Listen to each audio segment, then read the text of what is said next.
下関駅をご通行中の皆様、こんにちは。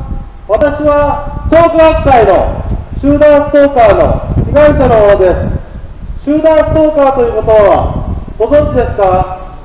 創価学会の入信を断ったり、入信していても脱会したり、入信していなくても創価学会の信者とトラブルを起こしたりすると、集団ストーカーの標的とされます。このようなことから、創価学会はフランスをはじめヨーロッパ諸国からカルト指定されています。具体的には、電磁波を使用してターゲットを身体的に痛めつける、尾行する、盗聴、盗撮する、ありもしないことを職場に吹き込んで、ターゲットを退職に追い詰める。それだけではありません。ターゲット宅の自宅に侵入し、金品を奪い去る。警察から助けてもらおうと思ったら大間違い。警察官の3割程度が創価信者と言われています。警察は全く助けてはくれません。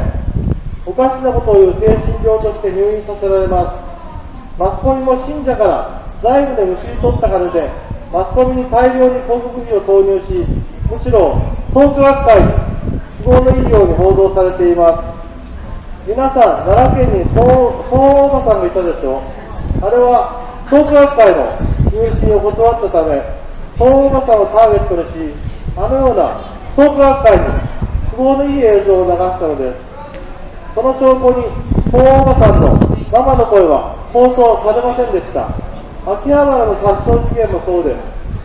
淡路島の殺傷事件もそうです。皆さん、こんな気持ちの悪い創価学会は絶対許してはいけません。誰にも創価学会とは分からないように世界的に抹殺されるか殺されます。映画監督の伊丹十三さん、創価学会に都合の悪い映画を作ったため、自殺という形で自宅マンションから飛び降りました。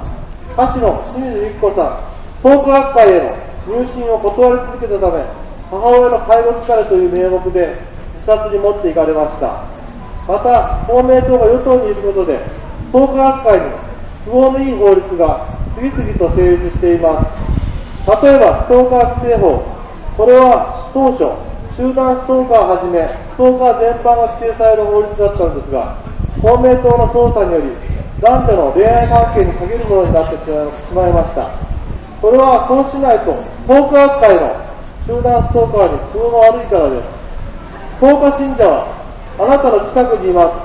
パソコンやスマートフォンで集団ストーカーで検索してください。